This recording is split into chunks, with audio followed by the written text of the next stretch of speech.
मी Pravin Hemchandra Khobragade, barrister Rajabhau Khobragade यांचा पुतण्या व Akhil Bharatiya Republican पक्षाचा राष्ट्रीय अध्यक्ष। आज चंद्रपूर येथे धम्मचक्र प्रवर्तन दिन आहे। तर धम्मचक्र प्रवर्तन दिनानिमित्त मी सर्व जनतेला मनपूर्वक मंगलपर कामना देतो। त्याचं कारण असं आहे की डॉक्टर बाबासाहेब आंबेडकर यांनी येवला इथे 1935ला धर्मांतराची घोषणा केली होती, पण डॉक्टर बाबासाहेब आंबेडकरांना तब्बल 21 वर्ष लागले धर्मांतर करायला। त्याचं कारण असं होतं की बाबासाहेबांना कोणता धर्म स्वीकारायचा याची तयारी चालू होती आणि बाबासाहेबांकडे त्यावेळेस भरपूर असे अनेक समाजाचे नेते गेले होते, मंडळी गेली होती की बाबासाहेब तुम्ही ह्या धर्मात या, आमच्या धर्माचा आमच्या धर्मात या असं म्हणून बाबासाहेब प्रत्येक धर्माचे लोक भेटले। पण बाबासाहेबांनी आपला सर्वचा विचार घेतला आणि बाबासाहेबांनी ठरवलं मग की मला बौद्ध धर्मातच जायचं आहे, कारण बौद्ध धर्म हा मानवाच्या कल्याणासाठी असल्यामुळे बाबासाहेबांनी हा धर्म निवडला। पण बाबासाहेबांना मग 21 वर्ष लागले, तर याचा सर्व अभ्यास करून आपल्याला जनतेसमोर जायचा सर्व अभ्यास करून बाबासाहेबांनी ह्या धर्मासाठी काय काय तयारी करावं लागेल, कसं कसं करावं लागेल म्हणून बाबासाहेबांनी मग असं ठरवलं की सारा भारत बौद्धमय करायचा। बाबासाहेबांचं ते एक होतं की सारा भारत बौद्धमय करेल म्हणून बाबासाहेबांनी ठरवलं होतं। आणि बाबासाहेबांनी सर्वात पहिले कुठे धम्मदीक्षा घ्यायची त्यांची एक मीटिंग झाली, दिल्लीला मीटिंग झाली, मुंबईला मीटिंग झाली। तिथे बरेचसे नेते होते, म्हणजे दादासाहेब गायकवाड, बॅरिस्टर राजाभाऊ खोब्रागडे ह्यासारखे बरेचसे नेते मंडळी सोबत होते। आणि मग बाबासाहेबांनी सर्वांबरोबर चर्चा केली आणि चर्चेअंती ठरवलं की आपण पहिले नागपूरला धम्मदीक्षा देऊ। कारण त्याचं कारण असं होतं की नागपूर हे एक म्हणजे विदर्भातलं फार मोठं ठिकाण आहे आणि एक आपली चळवळीचं केंद्र आहे, तर म्हणून बाबासाहेबांनी पहिले नागपूर निवडलं। आणि ते निवडत असताना त्यांनी खूप तयारी केली की धर्मांतराची, म्हणजे आपल्याला कशा प्रकारे जनतेसमोर जायचं आहे, म्हणजे काय काय म्हणजे तयारी करून जायचं आहे। तर बाबासाहेबांनी त्यावेळचे भंतेजी होते चंद्रमणी यांना म्हटलं की आपल्याला नागपूरला धम्मदीक्षा द्यायची आहे।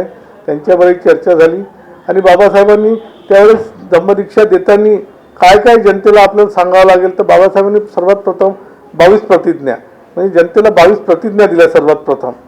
आणि त्या 22 प्रतिज्ञा दिल्यावर त्यांनी मग त्रिशरण पंचशील घेऊन सर्वांना बौद्ध धर्मात यायला सांगितलं। आणि नागपूरला 14 ऑक्टोबर 1956ला 7 लाख लोकांच्या वर अनुयायी होते। त्याचं कारण असं की म्हणजे एवढ्या मोठ्या प्रमाणात जनसमुदाय बाबासाहेबांच्या मागे नागपूरला आला होता।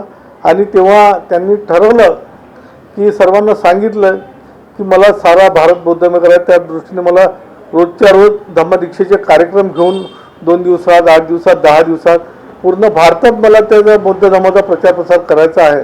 बाबासाहेब त्या पद्धतीने पूर्ण भारतभर त्यांनी पूर्ण आराखडा तयार केला होता त्याचा की आपल्याला केव्हा केव्हा कुठे आपल्याला धम्मदीक्षा द्यायची आहे। तर त्यानुसार मग बॅरिस्टर राजाभाऊ खोब्रागडे यांची विनंती, देवाजी बापू यांचा आग्रह असा होता की बाबासाहेब चंद्रपूरला एक धम्मदीक्षा झाली पाहिजे।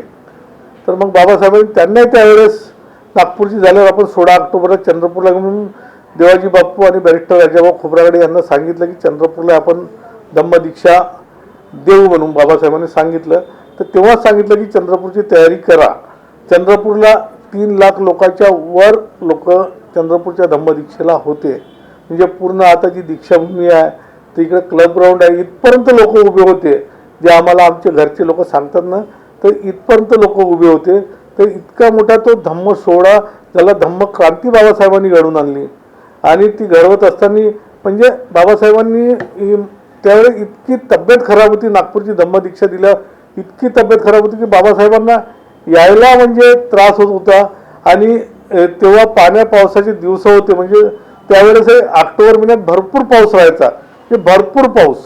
तर त्यामुळे आता कोणत्या मार्गाने न्यायचं, इकडे नाले आहे तिकडे नाले आहे, नेत्यांनी कुठे अडथळा नाही झाला पाहिजे म्हणून मग असा विचार केला की म्हणजे उमरेड, नागभीड, मूल मार्गे त्यांना आणण्यात आलं।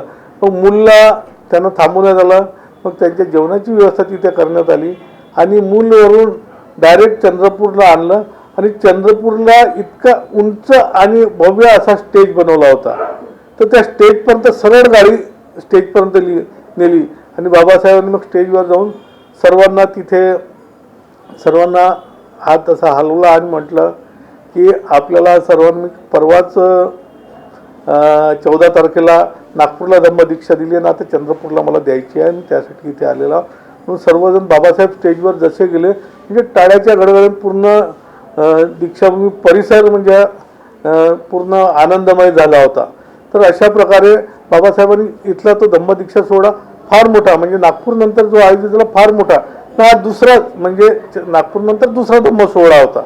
आणि बाबासाहेबांची ती भव्य फार मोठी अशी भव्य क्रांती करायची होती बाबासाहेबांना, की म्हणजे एक चांगला धम्म आपण आपल्या दलित लोकांना, त्यावेळी दलित पण होते, दलित लोकांना ते तिथून काढून जसं दलित महार म्हणून तिथून काढून बौद्ध धम्मात आणायचा आहे. म्हणजे हा बाबासाहेबांचा एक संकल्प होता की आपल्या लोकांना चांगल्या प्रकारे म्हणजे धम्म देऊन, आणि आपले लोक आज जे मागासलेले आहेत म्हणजे BPL मध्ये बिलो पॉवर्टी लेवलमध्ये आहे, दारिद्र्य रेषेखाली आहेत, तर त्यांना वरती कसा आणायचा हा बाबासाहेबांच्या डोक्यात तो विचार होता.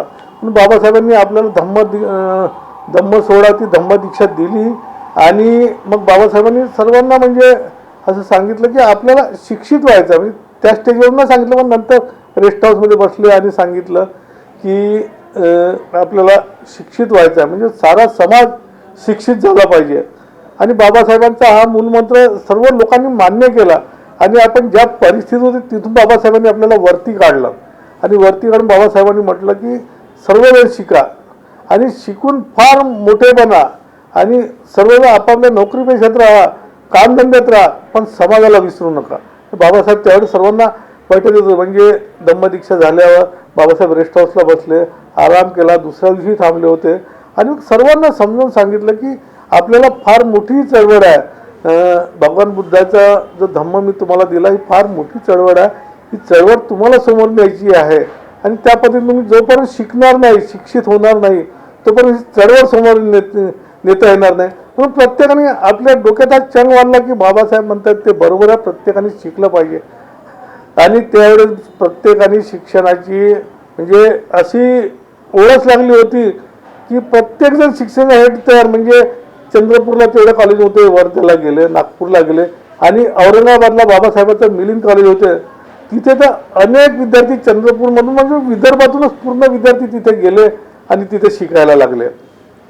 कारण हा बाबासाहेबांचा दुसरा पर्व म्हणजे दुसरी धम्मदीक्षा दिली. त्याच्यानंतर बाबासाहेबांनी सांगितलं की शिकल्याशिवाय आपली परिस्थिती चांगली होणार नाही, लोक आपल्याला विचारतील नाही. म्हणून बाबासाहेबांनी प्रत्येकाला शिकायला लावून त्या पद्धतीने त्यांनी सर्वांना शिकवून म्हणजे आज आपण पाहतो आजची परिस्थिती पाहिली त्या काळातली, तर आज प्रत्येक आपल्या समाजातला प्रत्येक व्यक्ती शिक्षित आहे. म्हणजे आज कमीत कमी विदर्भ पहा, महाराष्ट्र पहा, तर पूर्ण लोक जवळपास शिक्षित झाले. आज आपण पाहतो तर आपले अनेक असे डॉक्टर्स आहेत, इंजिनियर आहेत, कलेक्टर्स आहेत, म्हणजे मोठ्या मोठ्या पदावर आपले लोक आज रुजू झालेले आहेत, SP झालेले आहेत. तर म्हणजे आज मोठ्या मोठ्या चांगल्या राजकारणात आपले लोक आहेत. म्हणजे ह्या पद्धतीने बाबासाहेबांनी जे त्यांना हा धम्म दिला आणि शिक्षित केलं, त्यामुळे आज लोक म्हणजे आनंदी आहे आज. पण ही चळवळ टिकवून ठेवण्यासाठी बाबासाहेबांची ती चळवळ टिकवून ठेवण्यासाठी आपल्याला आज संघटित राहणं गरजेचं आहे. कारण आज आपण पाहतो आजची परिस्थिती बिकट आहे, भयानक आहे. तर म्हणून आपण जोपर्यंत संघटित राहणार नाही तोपर्यंत आपण समोर काही करू शकणार नाही. म्हणून बाबासाहेबांची चळवळ चालवायची असेल तर आपल्याला संघटित राहणं गरजेचं आहे. बाबासाहेब जेव्हा चंद्रपूरला आले 16 तारखेला रात्री उशिरा आले, मग धम्मदीक्षा झाली. 17 तारखेला रेस्ट हाऊसला बसले. रेस्ट हाऊसला त्या समितीचे अध्यक्ष देवाजी बापू खोब्रागडे होते आणि ती फार मोठी चंद्रपूरची टीम होती आणि समता सैनिक दल बाबासाहेबांचं रक्षक होतं तिथे. बाबासाहेबांचा काही कोणताही त्रास झाला नाही पाहिजे, कारण बाबासाहेब तब्येत ठीक नसल्यामुळे कोणताही त्रास झाला. समता सैनिक दल म्हणजे बाबासाहेबांना हे करून होतं, म्हणजे संरक्षण देत होतं बाबासाहेबांना. तर त्यामुळे समता सैनिक दल इथलं फार मजबूत होतं. तर त्या काळात तो काळ असा होता की म्हणजे एकदम दारिद्र्य रेषेखालचा काळ होता, पण बाबासाहेबांनी त्या परिस्थितीतून सर्वांना आज वरती आणलं. तर बाबासाहेब जेव्हा इथे आले आणि इथे आल्यावर माझी आई जी आहे सुधा हेमचंद्र खोब्रागडे, आज ती आहे, आज 88 वर्ष ती आहे, ती हयात आहे. ती म्हणते की बाबासाहेब घरी आले होते आणि बाबासाहेब आले तर बाबासाहेबांना मी चहा दिला आणि बाबासाहेबांच्या पायाला बाबासाहेबांना पाया नका लागू म्हणून बाबासाहेबांनी म्हटलं, आईने म्हणजे चहा दिला त्यांना. आणि इथे बऱ्याचशा चर्चा झाला, नाही इथे भवनाला म्हणजे आता समोरूनही रस्ता मागूनही रस्ता असं पूर्ण घराला म्हणजे लोकांनी वेळून घेतलं होतं, इकडून लोक जावं तिकडून लोक जावं, म्हणजे बाबासाहेबांना पाहायसाठी अशी गर्दी झाली, रेस्ट हाऊसला एवढी मोठी गर्दी झाली म्हणजे बाबासाहेबांना जवळून पाहता येईल म्हणून. दीक्षाभूमीवर तर अनेक लोकांनी म्हणजे दुरूनच पाहिलं, पण पुन्हा जवळून कसं पाहता येईल, बाबासाहेबांनी जवळ आपण कसं जाऊ, म्हणजे इथपर्यंत लोक तयारीच होते की बाबासाहेबांना भेटलं पाहिजे. आता आमचे आजोबा देवाजी बापू खोब्रागडे 1920 पासून बाबासाहेबांबरोबर जुडले आणि नागपूरला जेव्हा बाबासाहेबांनी एक अधिवेशन ठेवलं त्या अधिवेशनाला ते गेले होते आणि तेव्हापासून देवाजी बापू बाबासाहेबांच्या एवढ्या जवळ गेले की फार जवळीक झाली. आणि जवळीक झाल्यावर बाबासाहेबांनी त्यांना मग ते देवाजी बापू म्हटलं ते गर्भश्रीमंत घराण्यातले आणि त्यांचा देवाजी बापूचा स्वभाव सर्वाला घेऊन चालण्याचा.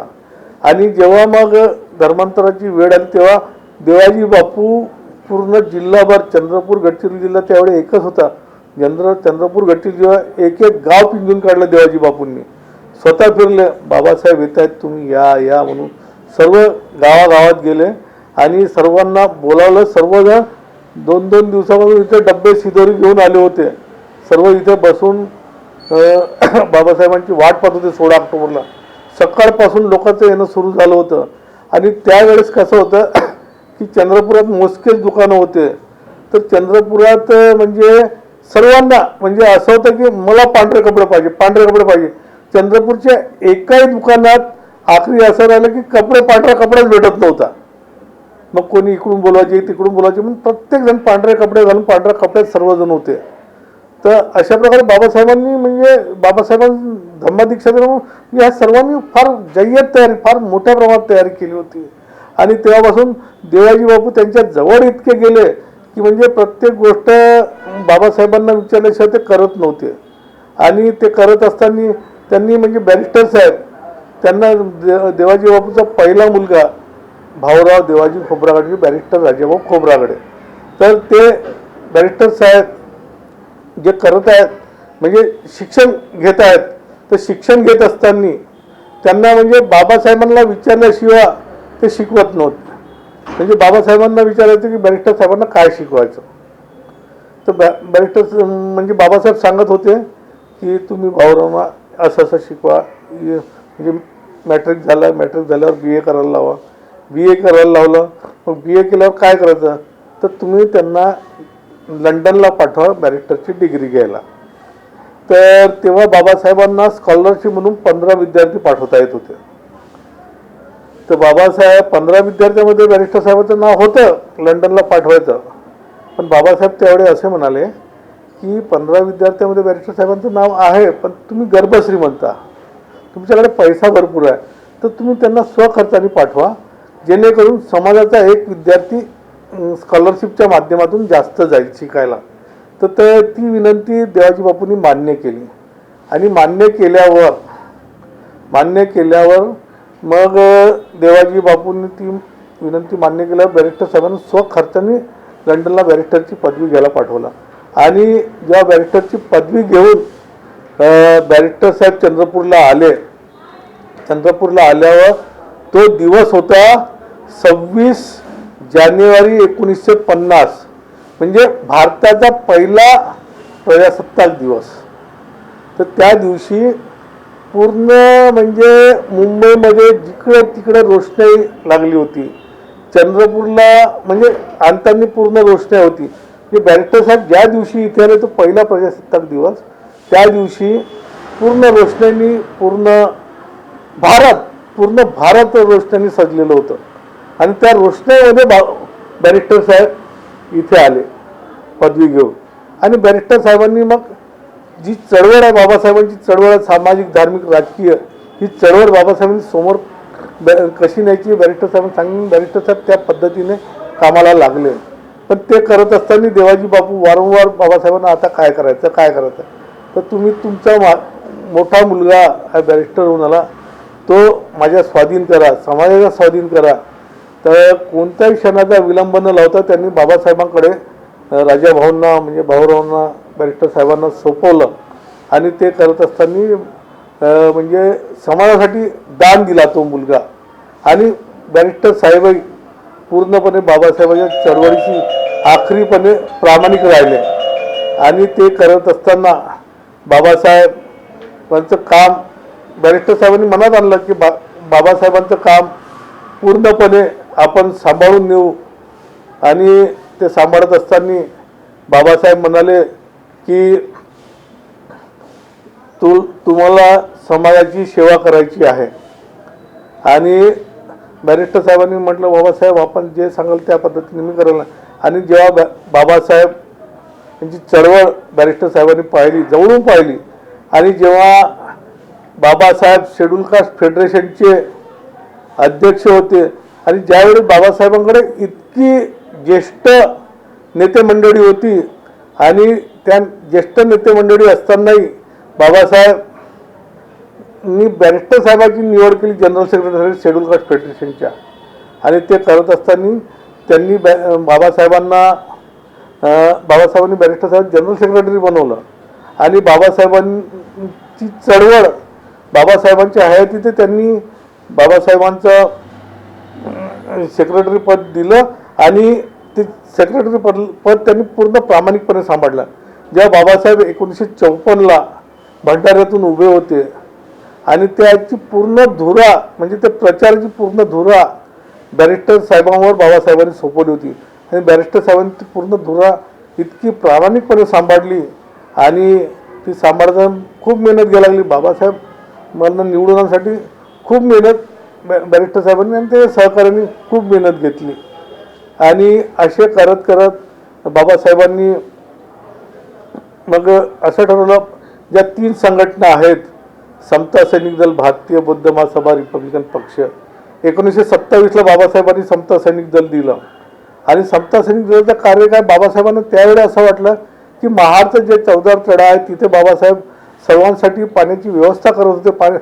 त्यांना लोकांना पाणी पिऊ देत म्हणजे ढोरं डुकरं पाणी पित होते पण माणसांना पाणी प्यायला मज्जा होता. पण बाबासाहेबांनी ठरवलं की ते 14 तळं सर्वांसाठी खुलं करायचं, असा बाबासाहेबांनी तो निर्धार घेतला. पण त्यावेळेस बाबासाहेबांनी ते 14 तळं खुलं करायसाठी म्हणजे फार त्रास सहन करावा लागला, हाल अपष्टा सहन करावं लागलं. त्यावेळेस बाबासाहेबांना वाटलं की मग आपलं एक समता सैनिक दल असावं. मग बाबासाहेबांनी आपलं एक समता सैनिक दल तयार केलं. आणि समता सैनिक दलाची एवढंच काम होतं, कुठे अन्याय अत्याचार होत असेल, कुठे काय, त्यासाठी तुम्ही धावून जा, आपल्या लोकांना वाचवा आणि त्यांच्यावर अन्याय अत्याचार होत असेल तर त्यांना संरक्षण द्या. यासाठी बाबासाहेबांनी ते समता सैनिक दल तयार केलं. मग बाबासाहेबांनी 1954मध्ये भारतीय बौद्ध महासभा ही गठीत केली. त्याचं कारण होतं की बाबासाहेबांचा मानस होता की सारा भारत बौद्धमय करायचा. त्यासाठी आपल्याला एक बुद्धिस्ट सोसायटी ऑफ इंडिया ही आपल्याला तयार करायची आहे. म्हणून बाबासाहेबांनी बुद्धिस्ट सोसायटी ऑफ इंडिया तयार केली आणि त्या माध्यमातून धम्माचं काम फार मोठ्या प्रमाणात सुरू केलं. आणि त्याच्यात मग भंतेजी वगैरे एवढे तयार झाले. आणि त्या काळात म्हणजे फार मोठी चळवळ लोकांना म्हणजे बाबासाहेबांच्या हयातीतही फार मोठी चळवळ लोकांनी चालवली. भारतीय बुद्धिस्ट सोसायटी ऑफ इंडिया समोर वाढवली. आणि हे वाढवत असताना म्हणजे काय काम करायचं, समाजासाठी काय करायचं, धार्मिक काम काय करायचं, तर बाबासाहेबांनी ज्या दिलेल्या 22 प्रतिज्ञा आहे, त्रिशरण पंचशीला आहे, हे प्रत्येक घरोघरी पोहोचवा. आज आपण पाहतो की आज प्रत्येक गावात आणि प्रत्येक वार्डात एकेका वार्डात 2-2 बुद्धविहार आहे, एकेका गावात 2-2 बुद्धविहार आहे. आणि त्या बुद्धविहारातून आज आपण पाहतो की धम्माचं पालन होत आहे.